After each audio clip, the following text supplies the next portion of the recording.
Salvaje. A continuación, qué grande es el cine. Hola, muy buenas noches. Bienvenidos a Qué grande es el cine, la 2 Televisión Española. Vamos a ver una película dirigida por Laszlo Benedek, es del año 54 y se llama Salvaje o El Salvaje. La película, el título original es el mismo, es The Wild One. Es una película que yo creo que no se estrena en España hasta ya bien entrados los años 60 o quizá en el 70, en aquella fórmula llamada de arte y ensayo. No es el único caso España, puesto que en Inglaterra tarda más o menos 15 o 16 años en estrenarse, también prohibida. Y bueno, y en Estados Unidos tuvo muchos problemas con la oficina Green y hubo que modificar en parte la historia de la película. Y también porque uno de sus primeros guionistas era Ben Maddow, que ante el acoso de La caza de brujas, estamos exactamente en ese momento, lo cual va a ser muy importante cuando charlemos después de verla, tuvo que irse a México, de donde no volvió. Entonces otra persona tuvo que seguir el guión, pero luego tuvieron que modificarlo. Está basada en un hecho real, ocurrió el 4 de julio de 1947, la fiesta de la independencia norteamericana, en un pequeño arrabal de Hollister, en California.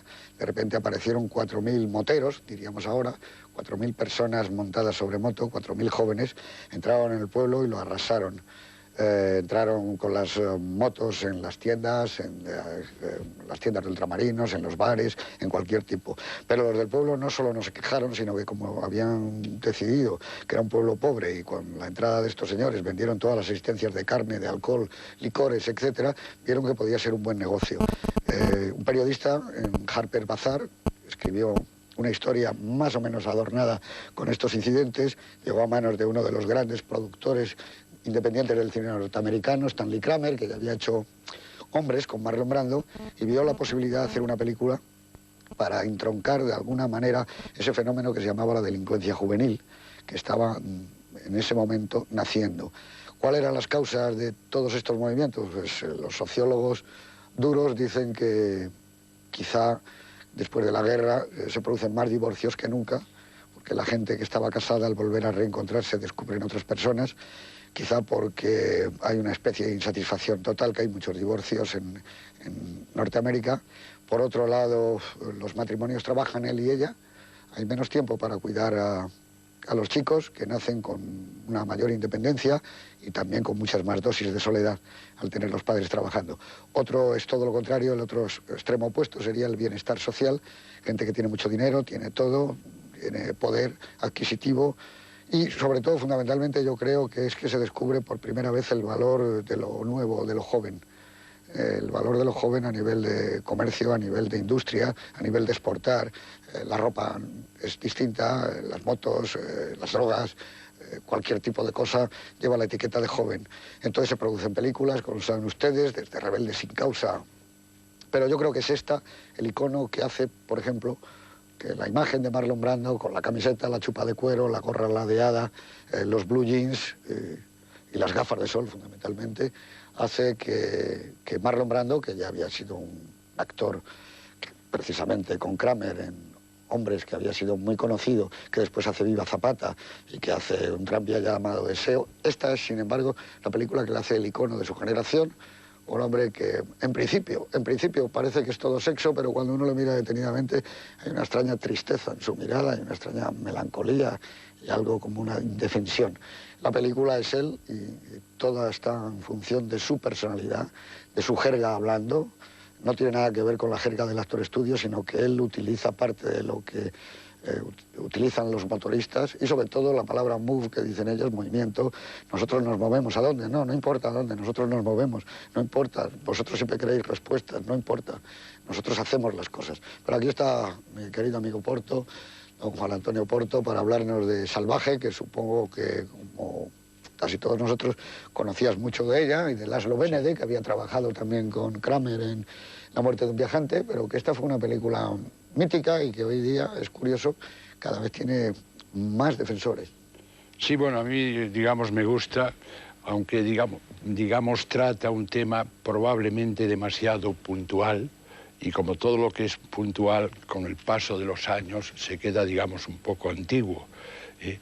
Está muy influida, yo creo que por Kramer, por el productor, que tiene una gran influencia en todas sus películas, las dirija quien las dirija, y que es un hombre liberal, que estima el cine como un medio de llegar a la conciencia de la humanidad. Y hasta yo diría que él cree que la humanidad con mayúscula. Y probablemente eso es lo que contribuye a ponerla, digamos, un poco fuera del tiempo. En el caso concreto de otra de sus películas, un maravilloso western que se llama Solo ante el peligro, también pasa un poco de lo mismo con el paso de los años. Es un pueblo de cobardes. Yo no creo que haya un pueblo de cobardes con tan alto porcentaje. Son cobardes todos, menos el alcohólico, el borracho del pueblo y un niño, menos los dos inocentes.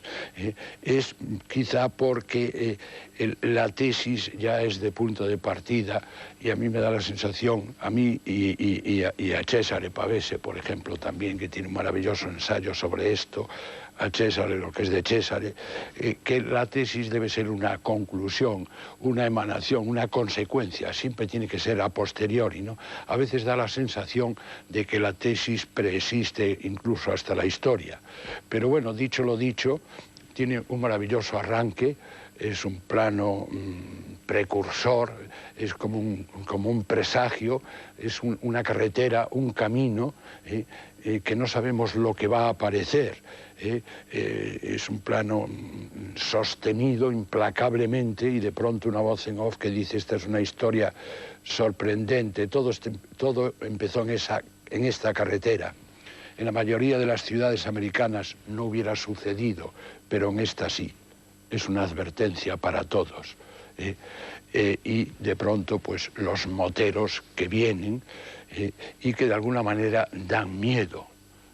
Dan miedo porque es una irrupción de pronto, pues, en un paisaje que podría parecer bucólico, son como centauros, hacen mucho ruido, y bueno, toman un primer pueblo, en donde se está celebrando una carrera de motos, pero bueno, los echa el sheriff.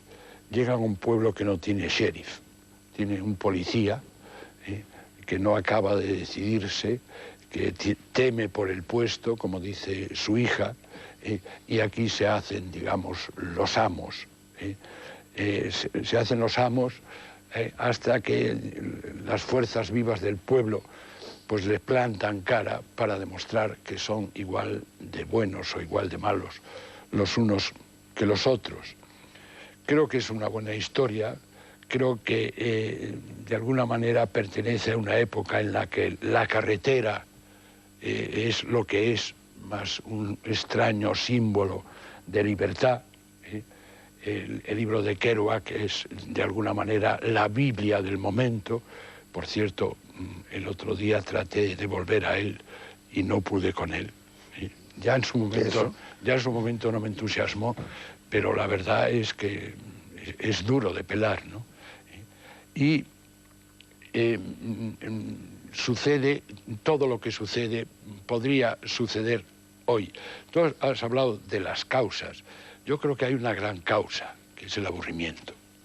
Es decir, es un pueblo aburrido, con gentes aburridas, con gentes que no ven más allá de sus narices, que no tienen más ambiciones que, bueno, las de sobrevivir. Alguien dijo que cuando el buen Dios quiere perder a alguien, lo aburre, ¿no? Y da la sensación de que aquí se aburren todos, los motoristas incluidos, porque, bueno, nunca saben a dónde van. Llega el fin de semana y vamos. ¿A dónde vamos? Dice, no importa, vamos. La chica le replica un momento, me gustaría ir a alguna parte, me gustaría que tú fueras a alguna parte, porque al final, lo dice la fábula, tantas idas y venidas, tantas vueltas y revueltas. Quiero, amiga, que me digas, ¿son de alguna utilidad? Yo creo que todo viaje, sea real o sea emblemático o sea simbólico, tiene que tener una meta. Probablemente hay un viaje que tiene una meta que no sabemos cuál es. Y al final probablemente lo importante no es el viaje en sí, ni siquiera, no es la meta, sino el viaje en sí. Lo dicen muy bien los indios, ¿no? Los indios de la India, ¿no? El camino más largo para encontrarse a uno mismo da la vuelta al mundo. Ese yo creo que es el gran viaje. Bueno, muy bien. Nos has hablado de la India, de Kerouac y de que está claro que tú no vas a ser motero nunca. Porque la frase